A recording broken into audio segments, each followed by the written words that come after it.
Howdy peeps, or fishy peeps even. Now welcome back to another update on the fluval Roma 200.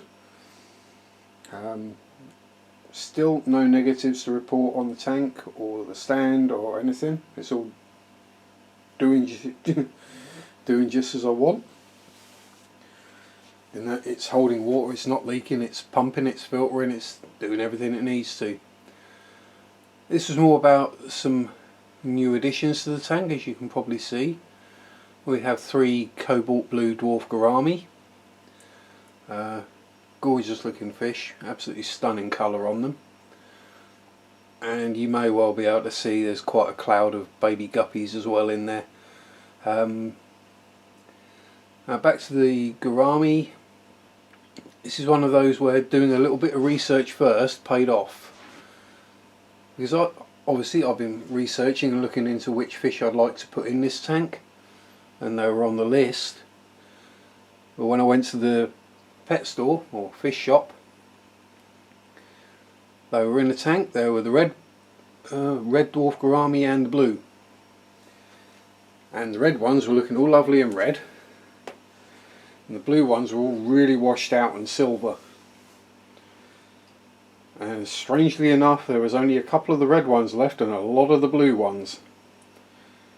However, because I knew they should colour up, I went for the blue, and so within a few hours of getting them out of the shop tank, which, you know, as shop tanks are by their very nature, overcrowded, and it was probably 10 gallon, and there may have been 100 in there. Now that kind of thing, that's maybe an overestimation, but you know the kind of thing we're talking about. Yeah, within a couple of hours of getting home, they'd gone back to being blue again. As you might see, when they catch the light in just right, they turn orange, which is really cool. And they settled in fine, happy, feeding away, exploring the tank, already coming up to the top whenever I go near it to be fed. But as soon as I lift the top up, everything comes up to be fed. And the baby guppies, as you saw in the last video when I first spotted them, this is a little over a week later, maybe a week and a half, and when I first spotted them I think I had 3 or 4. We're now easily into double figures, and once they reach, it seems about around about a week old, the adults just don't bother with them anymore. They don't even chase them. My guess is too big to eat. So yes, we've got some.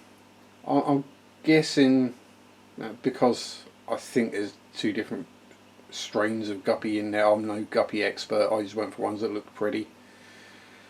So you might be able to see we've got some very pale looking ones, which I think might be like the females, which are a pale yellowy lemon colour. And there's a few darker ones as well swimming around, which I'm guessing probably more like the males, being more bluish. But we shall see if and when they grow up. If I leave it as it is, they will all grow up. There's nothing in there that will eat them now, but obviously I'm going to be adding more fish, and chances are that what I add may well eat them. Kind of a shame, but I don't want to get the situation I've got at the moment with platies, where I've had to get another tank purely to house baby platies because they're overcrowding the fluval flex. You don't need to be any kind of fish expert or aquarist to know that having around 40 baby platies in an already fairly fully stocked 15 gallon tank is overstocking it. So I'll show you that little tank in a bit, because it's just sat down by the side of this one. Anything else to report on this? As you can see, plants are all, they seem to be doing quite well. A couple of the crypts have melted, but you know, crypt melt is what we expect.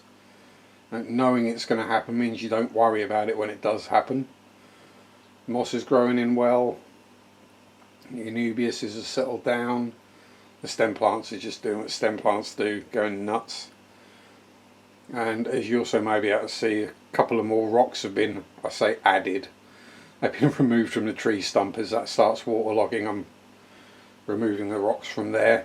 So I'm figuring, well, I mean, A, it looks better, and B, if you have more of the surface area of the stump revealed, there's more surface area to draw in water, so it should waterlog even faster. Now, the reason why one floated and one sank, I'm not entirely sure, but I think this piece on the right that I got from one place, the piece on the left I got another place, that one I think had been sitting outside and been getting rained on and stuff. So while the outside was dry, the inside could well have still been fairly well waterlogged. Whereas the other one had been stored indoors, so it probably is completely dried out. Now, I'm not doing daily water tests in here anymore because it cycled so quick. And you know, last time I did it, it's showing no ammonia, no nitrite, and about 5 to 10 on the nitrate scale. So you know, there's nothing toxic going on in there, and you can tell, you know, all the fish are happy swimming about. They're not at the top gasping for air. They're not hiding up any more than fish normally hide up, and it all seems to be going well. Now I'm going to attempt to move it over. This is going to be wobbly cam alert. Now, do I stick my hand in front of the lens just to save you getting seasick while I move the camera about, because I'm going to have to hold it while I do this. So fade to black, move the cam, and then hopefully I'll get you roughly in shot. It's going to be pretty dark because I don't actually have an aquarium light for this tank yet. Oh, let's angle it down a bit so you can actually see it. There we go, that's better. It's just a little 20 litre kit jobby, and yes, I'm aware it's not quite level, but I figure on something that size it's not really going to be an issue. As I say, the filter that came with it, just cheapy heater, and I'm really holding this on the heart, aren't I? Let's try and get things a bit straighter for you. There we go. It's a cheapy £10 heater, a plastic plant I already had, which I took out of the flex, kept in water, or dechlorinated water, until I got this filled, and then popped it in. Then some of the stem plant, the salvinia from the flex, and the infamous blue sponge from the Roma, which originally was in the back end of the flex, gathering muck and mire and bacteria. So hopefully that should help that tank cycle in fairly rapidly. I've been having a fairly good munch. There's some of the food left on the bottom there, but because I've left this tank fairly bare bottomed, it will be pretty easy, you know, to just clean it out. Literally a case of just drop the gravel back in and go done.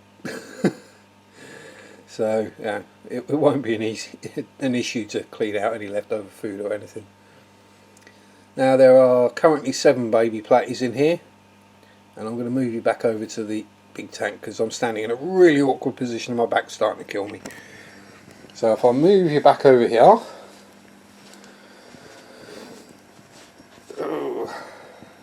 and we'll see if we're roughly straight and centered and nothing's going to go wrong. Yeah, hang on, let's see, there we go.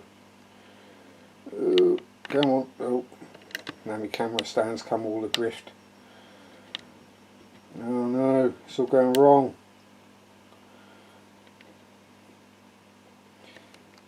Near enough, that'll do. Right, yeah, so there are 7 baby platies in the little tank there. They all seem to be doing fine. I've been in there a couple of days now. Again, I'm still water testing it. The ammonia it hasn't got above 0.25 yet, and I'm not showing any nitrites or nitrates. But you know, it's not exactly a huge bioload. 7 baby platies in there, and 4 of them are tiny. That said, I thought they were going to be a lot harder to catch than they were, and I was originally planning on just putting a few in there, but when I put my net into the tank, 7 of them just swam into the net, so I thought, oh well, there you go, chuck them in while you got them, because I'm sure as the numbers come down, or as they get used to seeing the net, they'll start hiding from it. I can't say I blame them. Anyway, so that's what's going on there. Next additions for the Roma, probably going to be some snails, depending on what I can get, whether it's nerites or Malaysian trumpets. Probably nerites, because Malaysian trumpets don't seem to be very common to find around here. Probably because they breed and people don't like snails. There's still that thing of, oh my god, there's a snail in my tank, what do I do? Leave it be, let it do its job, it's not going to hurt anything. But yeah, so some snails, and I'm thinking currently maybe a pair of apistogramma, an angelfish. Obviously Davey's going to be moving across as well. Maybe a whiptail cat as well. I do like those, they look very cool. And we shall see from there, although I think that may well be fairly fully stocked with those in there. No plans for shrimp in here yet. There is thought of perhaps.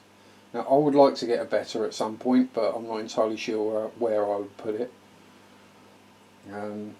Whether, say, it'd chase the guppies in here, or it'd get fin nipped. And if I put it in the flex, would the neons then nip its fins?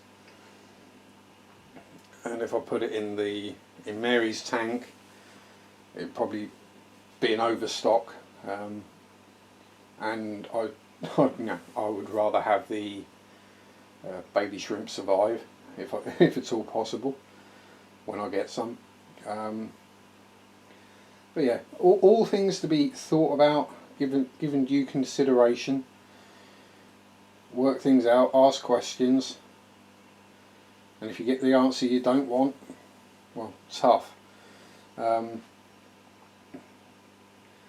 no point saying, can I keep X with Y? Someone says no, and you go, well, I didn't want to hear that, so I'm going to do it anyway. And then moaning a week later that X eats Y. You know, I mean, these are all lessons that we learn, but it's one of those where it's better to learn the lesson from another person than make what could possibly be a rather costly mistake. As I'm sure you'll understand, I mean, some of these fish aren't cheap. I mean, I haven't got anything expensive. I think individual price wise, the gourami are probably the most expensive fish I own. I mean, Dave is getting a bit bigger, but you know, he's just a common pleco, so I love him and he's awesome, but yeah, he's a common pleco, so it's not, even though he's getting bigger, he's not going to be worth anymore. So yeah, and now I'm just rambling and waffling, which is what I'm pretty good at. So before I bore everyone to tears, and hopefully you've enjoyed watching the fishes swim around as well, even if you just turn the sound down. A couple of quick ones. This will show how far behind my videos are with reality. So I'm going to say congratulations to Rack at River Life for reaching 1,000 subs. Well done and well deserved, man. Top job. And also congratulations to him and Rob and whoever else has a hand in setting up and adminning the group and the idea. The Team Green Alliance, it's a great idea. Get all us smaller YouTubers, those who are just starting out, those who are maybe doing it for quite a while and just haven't got the subs, to help everyone's channels grow together. It's a great idea, and everyone just, like the entire fish fam pretty much, everyone seems really nice, genuine, helpful. Obviously there are a couple of fish police, but we're going to get that anywhere the internet gets involved. There's going to be a keyboard warrior who knows everything, who will sit there and tell you, you cannot do this, you have to do this. And yeah, I just tend to ignore them totally. It could just be the way they're wording it, but it always comes across as they're just telling you that you have to do it their way or not at all. There are different ways of doing many things.